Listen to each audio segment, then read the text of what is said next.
그 소크라테스라고 하는 철학자가 이런 말을 했다고 합니다. 너 자신을 알라. 근데 이 말 한마디 때문에 당시 철학의 도시인 아테네에 일대 혼란이 일어났다고 합니다. 그 이유는 다른 게 아니라 당시에 철학을 한다는 사람들이 그렇게 많았는데 소크라테스가 그들의 지식에 대한 근본적인 의문을 던진 겁니다. 너가 안다고 하는데 그 아는 것이 맞냐? 진짜 옳은 걸 알고 있냐? 그리고 너 자신을 먼저 알아야 한다. 그리고는 아테네 사람들의 지식 체계를 근본에서부터 흔든 겁니다. 사람들이 생각을 한 거죠. 내가 아는 것이 맞나? 그리고 난리가 난 겁니다. 그때 소크라테스는 법을 어지럽게 하는 자로 체포가 됩니다. 진짜 철학을 하게 하는 말을 했는데 사람들은 사회 질서를 무너뜨린다고 여긴 겁니다. 예수님에 대한 오해가 있었던 것 같습니다. 예수님이 율법을 무시하고 깨트린다는 겁니다. 안식일에 아무 일도 하면 안 되는데 병자를 고치고 세리나 장기, 죄인들의 친구가 되고 그리고 공공연히 말씀을 하는 겁니다. 나는 의인을 부르러 온 것이 아니라 죄인을 부르러 왔노라. 어떻게 하나님의 아들이라면서 그럴 수가 있습니까? 하나님의 아들이라면 율법을 잘 지키는 사람, 의인을 위해 와야죠. 어떻게 죄인을 위해 옵니까? 율법을 잘 지키는 사람에게 찾아와서는 상을 주어야죠. 어떻게 세리와 죄인들의 친구가 됩니까? 그들의 눈에 예수님은 이스라엘의 법을 깨뜨리는 사람으로 오해되었습니다. 사회 질서를 무너뜨린다는 겁니다. 또 한편 예수님을 따르는 사람들 중에 일부도 예수님을 오해한 듯합니다. 예수님께서 구약의 율법을 폐기한다고 생각한 겁니다. 그래서 이제는 율법을 안 지켜도 된다. 율법을 지키는 게 그렇게 힘들었던가 봅니다. 그 짐에서 자유로웠으면 했을지 모릅니다. 그리고 예수님을 만난 거죠. 이제는 안 지켜도 된다. 저희 때 고등학교 이제 공부 3년 동안 마치면 대학 들어갈 때 이제 공부해서 자유다 이렇게 말하죠. 그렇게 이제 생각을 한 듯합니다. 여기에 대해서 예수님은 이렇게 답변을 하십니다. 우리 17절 말씀, 하나님 말씀 같이 읽습니다. 시작. 내가 율법이나 선지자를 폐하러 온 줄로 생각하지 말라. 폐하러 온 것이 완전하게 하려 함이라. 아멘. 전혀 엉뚱한 답이 나왔습니다. 예수님 오히려 율법을 완전케 하신다고 합니다. 율법이 뭡니까? 이스라엘 민족의 신앙과 삶의 근본이죠. 유대인들은 예수님께서 그 율법을 깨트린다고 얘기했습니다. 예수님께서는 이스라엘 민족의 신앙을 근본에서부터 바꾸십니다. 완전히 새 판을 짜십니다. 신앙의 패러다임 자체를 바꾸세요. 그런 점에서 예수님은 율법을 폐기하는 것처럼 오해되었습니다. 사회 질서를 무너뜨린 것처럼 여겨졌습니다. 그러나 예수님은 율법을 폐기하는 것이 아니라 율법을 완전케 하십니다. 예수님은 율법을 무시하지 않으십니다. 다만 유대인들이 하나님의 율법을 잘못 이해하고 잘못 사용하시는 것에 대해서는 그걸 바로 잡으세요. 우리는 이런 보통 법이라고 하면 국가가 사회 질서를 유지하기 위해서 강제하는 규범을 생각합니다. 그러나 법의 의미는 상당히 큽니다. 인간이 해야 할 도리, 삶의 원리까지도 다 법으로 이해할 수 있습니다. 이 법이란 크게 두 가지로 나눌 수 있는데 하나는 실정법이고 하나는 자연법입니다. 이 실정법이란 어느 시대와 어느 장소에서 실제적으로 사용되고 있는 법을 말합니다. 예를 들면 여러분 우리나라 실정법은 국내법과 국제법으로 크게 둘로 나누고 국내법에는 공법, 사법, 사회법이 있고 공법에는 헌법, 행정법, 형법, 민형사 소송법 등이 있는 것과 같습니다. 이런 법은 바뀔 수 있습니다. 반대로 자연법이란 시대와 민족과 국가를 초월하는 법을 말합니다. 인간이라면 당연히 이래야 한다. 예를 들면 살인하지 말아야 한다. 그런 거죠. 이런 걸 두고 도덕이라고 합니다. 실정법을 만드는 기초가 되고 실정법의 정신이라고 할 수 있습니다. 이런 법은 바뀌지 않습니다. 구약의 하나님의 백성이 지켜야 할 법이 있습니다. 우리는 그 법을 율법이라고 합니다. 율법도 세상법과 마찬가지로 크게 두 가지로 나눌 수 있습니다. 어떤 시대와 어떤 장소에서 사용되는 실정법, 의식법이라고도 합니다. 예를 들면 할례는 이렇게 해야 한다. 이런 음식은 부정하다. 그래서 먹어서는 안 된다. 제사를 드릴 때는 이런 짐승을 드려야 하고 이런 절차로 드려야 한다. 우리나라 같으면 조선시대에 남녀 7세 부동석 그런 걸 두고 말하겠죠. 그런 법을 의식법이라고도 합니다. 이 법은 이런 바뀔 수 있습니다.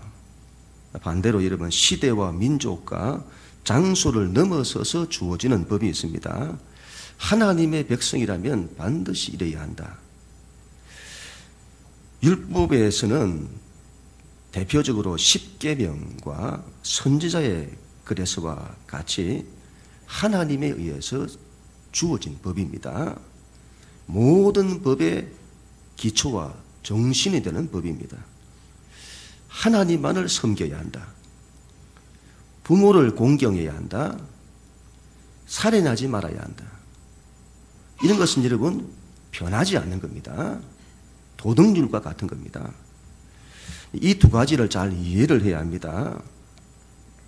이 두 가지를 잘 구분하고 이해를 해야 합니다. 제가 1층에 있는 그 영심이라고 하는 분식집에 갔더니 중학생들이 순대와 떡볶이를 먹고 있더군요. 이전에 제가 예수님을 처음 믿을 때에 순대를 먹지를 못했습니다. 이런 순대 먹고 회개를 했습니다. 피를 먹으면 안 된다고 했는데 순대가 돼지 피로 만들잖아요. 선지 해장국도 먹기가 힘들었습니다. 지금은 잘 먹습니다만 도덕법과 실정법의 혼돈에서 일어나는 거죠. 안식교라는 이단이 있습니다. 구약의 이스라엘 백성이 안식일을 금요일 저녁부터 토요일 저녁까지 지켰는데 그래서 토요일을 지키는 겁니다. 그리고는 주일에 드리는 예배를 틀렸다고 하는 겁니다. 그건 율법을 잘못 이해한 거죠. 도덕법과 실정법을 혼돈한 겁니다. 자신들이 그날에 드리는 걸 뭐라 하겠습니까? 문제는 우리가 주일날 드리는 것을 틀렸다고 할 때는 문제가 되는 겁니다. 율법을 잘못 이해한 거죠. 이 실정법이 잘못되면 법을 고쳐야 합니다. 왜 그렇죠? 그 법이 사회를 더 혼돈스럽게 만들고 사람을 죽이기 때문이죠. 법으로 사람 죽이는 거 많이 보셨죠? 안식일에 일을 안 하는 것이 좋은 건데 그것 때문에 일 안 한다는 것 때문에 생명을 살리는 일도 못하게 하는 겁니다. 예수님은 그런 법은 깨뜨리세요. 율법의 정신, 하나님의 뜻에 맞지 않습니다. 예수님은 율법의 이 기본법, 이건 절대로 깨뜨리거나 무시하지 않았어요. 이 점에 대해서는 철저하십니다. 실정법, 의식법, 제사법 같은 건 바뀔 수도 있고 폐기될 수도 있습니다. 이런 온전한 것이 오면 내 것은 버려지는 법입니다. 여러분 컴퓨터도 윈도우즈가 생기니까 도스가 폐기되잖아요. 스마트폰이 생기니까 이전에 피처폰은 사라지잖아요. 높은 버전이 오면 이전 버전은 폐기되는 겁니다. 그러나 기본법, 하나님의 백성의 이 도덕법은 폐기되지 않습니다. 하나님의 백성이 가져야 하는 인격과 성품과 삶의 원리는 영원한 겁니다. 18절 말씀, 같이 읽습니다. 시작. 진실로 너희에게 이르노니 천지가 없어지기 전에는 율법의 1.1획도 없어지지 아니하고 다 이루리라. 아멘. 우리 예수님은 율법을 철저히 지키세요. 율법의 1.1획도 없어지지 아니하고 다 이루실 정도입니다. 법은 여러분 지켜야 합니다. 나라법을 지켜야 나라가 평안합니다. 나라법을 지키지 않으면 나라가 혼돈이 되고 무질서하게 됩니다. 하나님의 법도 마찬가지죠. 그 법을 지켜야 합니다. 그 법에 순종을 해야 합니다. 그래야 샬롬이 임합니다. 안식일을 거룩히 지키라고 하면 순종하는 겁니다. 그러면 복이 됩니다. 그런 믿음이 있어야 됩니다, 여러분. 그렇지 않으면 여러분, 우리의 삶이 혼돈이 되고 무질서하게 됩니다. 예수님께서 그런 법을 어떻게 지키셨는지를 기억을 해야 됩니다. 1.1획도 없어지지 않고 다 이룬다는 각오로, 결심으로. 그리고 우리 예수님은 법을 잘 사용을 하세요. 예수님은 법의 근본을 아시는 거죠. 그 법의 근원이 하나님이시고 하나님의 사랑에서 왔다는 것을 아시는 거죠. 하나님의 율법의 근본은 사랑에서 나옵니다.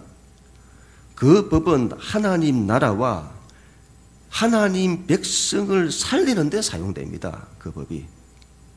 그래서 예수님은 법을 살리는 데 사용하세요. 율법을 잘못 사용하면 그걸 가지고 사람을 판단하고 심판하고 죽이는 데 사용을 합니다. 옳은 걸 가지고 사람을 심판합니다. 옳은 걸 가지고. 그래서는 안 됩니다. 법은 살리는 데 사용해야 합니다. 법에는 반드시 심판의 기능이 있습니다만 그 심판은 법의 근본인 그 사람을 사랑하고 그를 살리고자 하는 그 테두리 안에서만 작동해야 합니다. 그래야 여러분 개인도, 가정도, 공동체도, 교회도 안식과 복이 임하게 되는 겁니다. 그런데 문제는 우리가 그 율법을 잘 지켜야 한다는 것은 알겠는데 그걸 지킬 능력이 우리 안에 없습니다. 그런데 예수님의 말씀은 그 율법을, 우리가 지킬 능력도 없는 율법을 더 완전하게 하신다는 거죠. 여기까지는 그래도 이해가 됩니다. 그런데 오늘 성경 마지막에 이런 말씀을 하시죠. 20절 말씀 같이 읽습니다. 시작. 내가 너희에게 이르노니 너희 의가 서기관과 바리새인보다 더 낫지 못하면 결코 천국에 들어가지 못하리라. 무슨 말씀이죠? 바리새인과 서기관들보다 더 율법을 잘 지키라는 겁니다. 바리새인들과 서기관들이 누굽니까? 그들은 유대 사회에서 율법을 잘 지키기로 소문난 사람들입니다. 얼마나 율법을 철저히 지키는데요.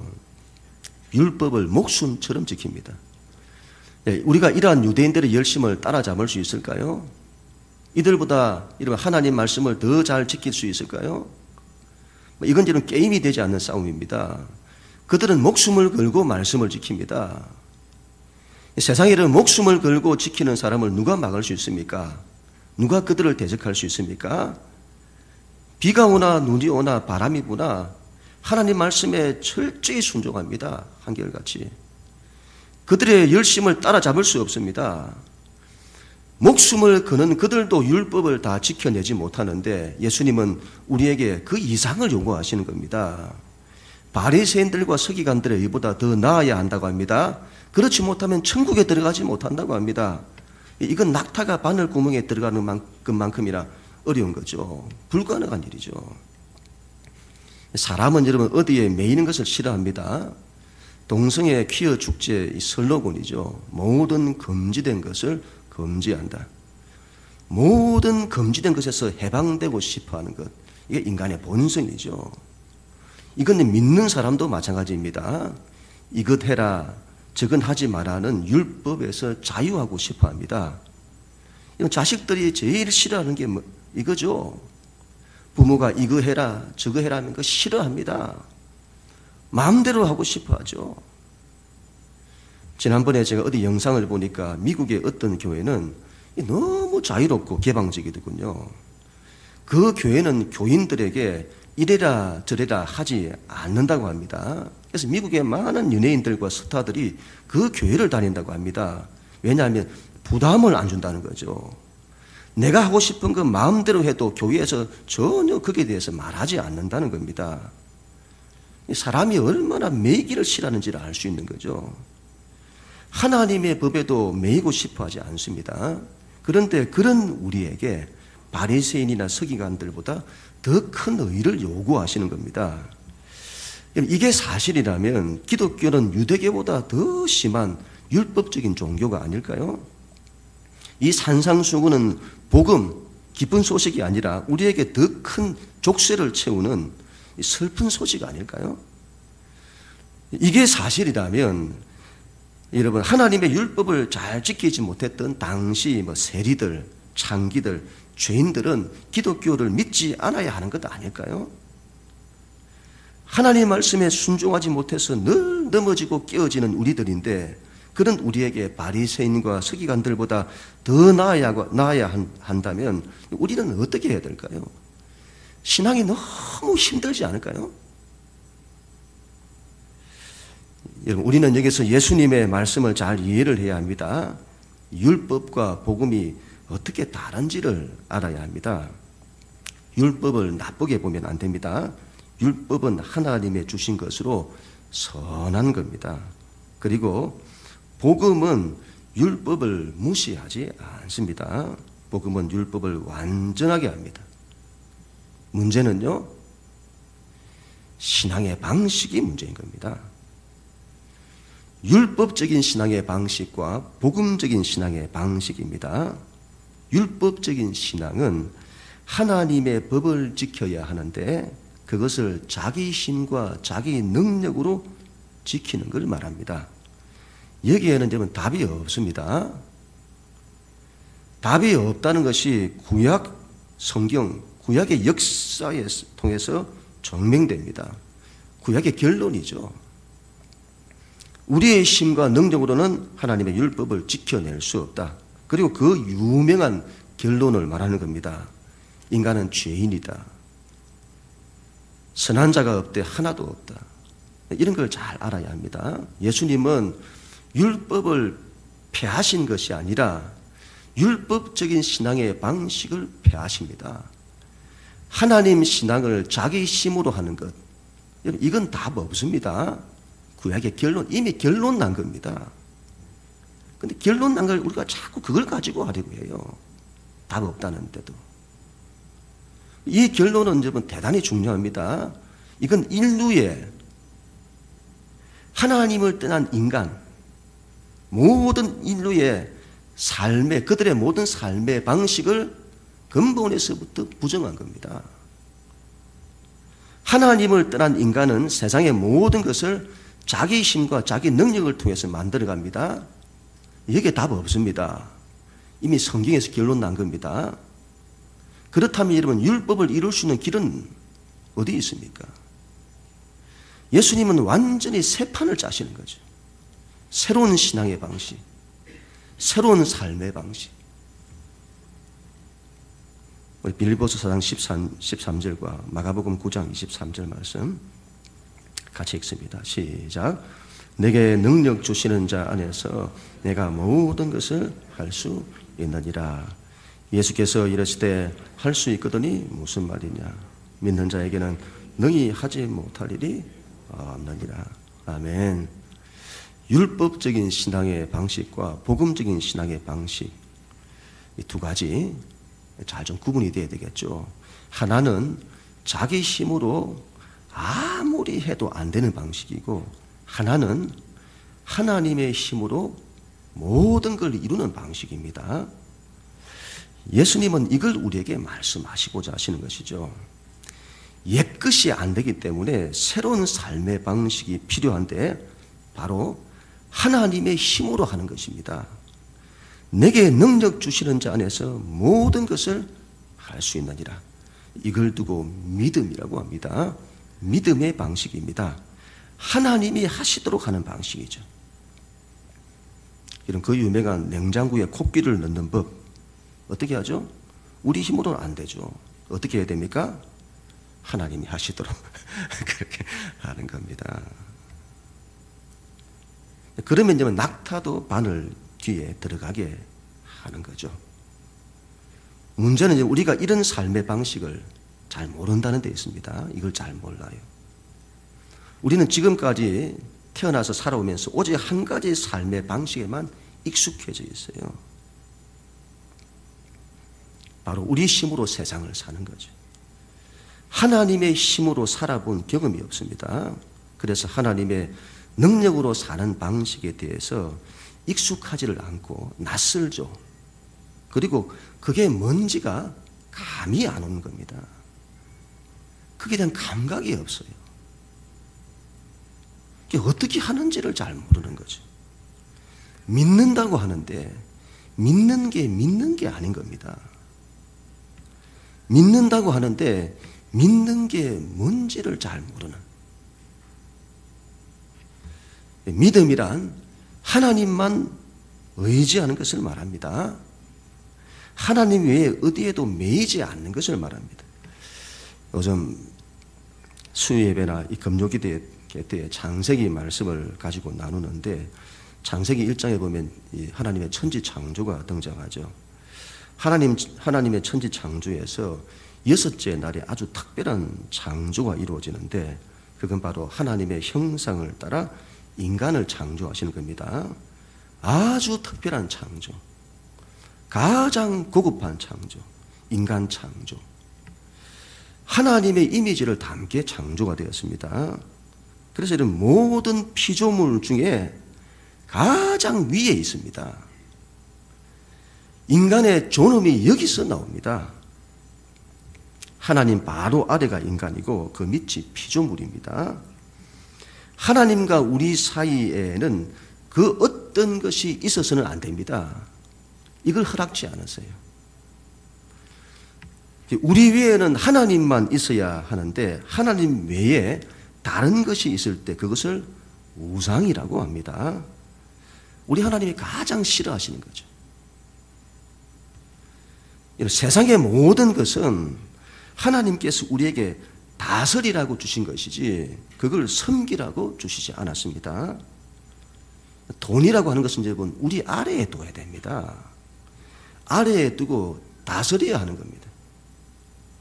근데 돈을 여러분 우리 위에 두면요 돈을 섬겨요. 섬기는 대상이 되죠. 우상. 내가 여러분 우상을 섬기는지 안 섬기는지를 뭘로 알 수 있습니까? 이거 어떻게 알 수 있을까요? 내가 우상을 섬기는지 안 섬기는지 뭘로 알 수 있을까요? 내가 어디에 매여 있느냐 그렇지 않느냐를 보면 알 수 있습니다. 돈에 매여 있으면 돈이 우상이고 자식에게 매여 있으면 자식이 우상이고 성공에 매여 있으면 성공이 우상입니다. 인간은 하나님 외에 다른 어떤 것에 매여서는 안 됩니다. 다른 것에 매이면요 하나님 왜 이걸 싫어하시죠? 우상을? 그건 하나님이 생성내시는 게 아니고 그게 우리의 삶을 파괴하기 때문이죠. 다른 것에 우리가 매이면 그것이 우리의 삶을 파괴합니다. 근심과 염려와 불안과 두려움과 혼돈으로 우리를 이끌게 됩니다. 우리의 삶에 평안이 없어요. 늘 염려하고 근심하고 삶이 혼돈되어 있죠. 뒤죽박죽. 우리의 삶은 하나님께만 매일 때에 참된 안식과 복이 오게 됩니다. 이 하나님께만 매이는 것, 이걸 믿음이라고 하는 겁니다. 이 세상에 매이는 자는 세상을 이기지 못합니다. 이거 뭐 틀림없습니다. 하나님을 떠난 인간은 본성적으로 세상에 매입니다. 그래서 세상을 이기지를 못해요. 자기 삶의 모든 것을 자기 힘으로 확보해야 되기 때문에 세상에 매일 수밖에 없습니다.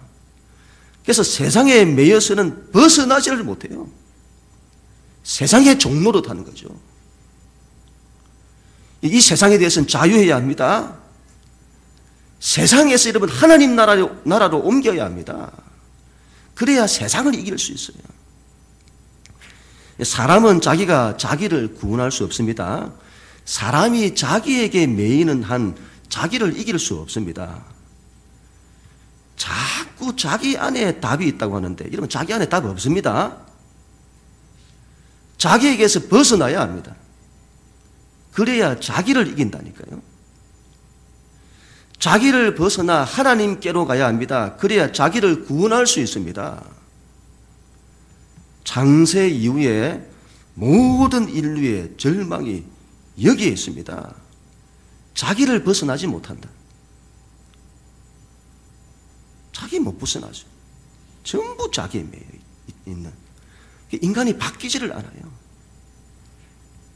인간은 자기의 본성, 자기의 욕망에서 벗어나지를 못합니다. 이걸 이기지를 못해요. 이걸 이길 수 있는 길은 자기에게도 없고 세상에도 없습니다. 하나님께로만 가야 합니다. 그게 참 자유가 있는 거죠. 그래야 자기를 이길 수 있는 겁니다. 자꾸 여러분 그걸 다른 걸 찾아서 갈 때는 답이 없는 걸 자꾸 찾고 계속 혼돈만 일어나요. 하나님을 계속 찾아서 붙들고 나가야죠. 이거 외에는 답 없다니까요. 법에 매이는 자는 법을 이길 수 없습니다. 법에서 나와야 합니다. 그래야 법을 이룰 수 있습니다. 율법 안에 갇혀서 율법이 속박이 되는, 율법이 나에게 속박이 되는 그 율법에 매이는 그런 가운데서는 아무리 율법을 이루려고 해도 이룰 수 없습니다. 아무리 발버둥을 쳐도 그 문제를 해결할 수 없습니다. 복음으로 가야 합니다. 그곳에 새로운 삶의 방식이 있습니다. 우리의 모든 포로된 것을 자유케 하고 갇힌 것을 놓아주는 자유가 있습니다. 그리고 하나님의 능력으로 살게 하는 거죠. 이 방식을 통해서 우리는 율법을 온전케 합니다. 바리새인과 서기관의 의보다 더 낫도록 우리를 만드는 겁니다. 자유케 하는 법이죠. 속박이 없어요. 자유하는 법을 배워야 합니다. 사람은 여러분 가만히 두면 자꾸 뭐에 매이죠. 우리가 문제를 여러분 바라보면요, 문제를 자꾸 하나님 바라봐야 되는데 문제를 자꾸 바라보면 그 문제가 커져요. 그 문제에 매입니다. 그 문제에 빠집니다. 현실의 바람과 파도가 일어나면 그걸 자꾸 바라보면서 거기에 매이게 됩니다. 문제에 우리가 매이면 그 문제가 우리를 지배하게 되고, 그러면 자기 힘으로 그 문제를 해결하려고 합니다. 그렇게 되면 문제를 해결할 수 없습니다. 자꾸 넘어지죠. 그 문제 때문에 얼마나 어려움을 겪는데요. 온갖 염려와 근심과 고통을 겪습니다. 문제에서 나와야 합니다. 문제에서 자유해야 합니다. 그래야 그 문제를 해결할 수 있습니다. 이번 주간에 우리 특별 새벽 기도회가 있는데 우리 가정의 문제를 가지고 기도를 하게 될 겁니다. 기도할 때 이런 가정의 문제에 매이지 마세요. 거기서 나오세요, 여러분. 그리고 하나님께 자꾸 맡기는 겁니다. 문제에 매이면 여러분, 하나님께 믿음으로 나가는 것이 문제를 끊고 하나님 바라보는 것을 해야 되는데 문제에 자꾸 빠져서 매이서는 하나님을 찾고 있으니 문제에서 나와야 합니다. 그리고 그 문제를 하나님께 맡기세요. 그래야 그 문제가 해결되는 겁니다. 하나님이 하시는 것으로. 성공하는 사람들은 성공하는 습관을 보통 가지고 있죠. 잘 보면 그런 걸 가지고 있습니다. 그들에게는 다른 사람들이 가지지 않고 있는 인생의 룰이 있습니다. 그 비밀을 아는 거죠. 예를 들면 삶의 우선순위, 자기 관리, 시간 관리, 어떤 긍정적인 인생관. 그 사람들은 이런 걸 놓지 않으려고 합니다. 왜냐하면 자기 삶을 성공으로 이끄니까. 다른 사람들이 가지지 않는 뭔가를 가지고 있다니까요. 하나님께서는 우리에게 이것과 비교할 수 없는 새로운 삶의 방식을 주셨습니다. 새로운 삶의 방식, 새로운 룰, 우리 인생을 만드는 이걸 가져야죠. 이걸. 그럴 때 우리 인생에 하나님의 역사가 나타나는 겁니다. 하나님께서 우리를 자유케 하십니다. 이것이 얼마나 엄청난 축복인지를 깨닫고 이 복을 자기 것으로 만드는 우리 모두가 다 될 수 있기를 바랍니다. 여러분, 하나님께만 매이는 자가 되십시오. 하나님 외에 모든 것에 자유하세요. 그래야 여러분 모든 것을 이룹니다. 우리의 삶에 하나님의 샬롬이 임하게 되는 겁니다. 그럼 우리 모두가 다 될 수 있기를 주님 이름으로 간절히 축원합니다.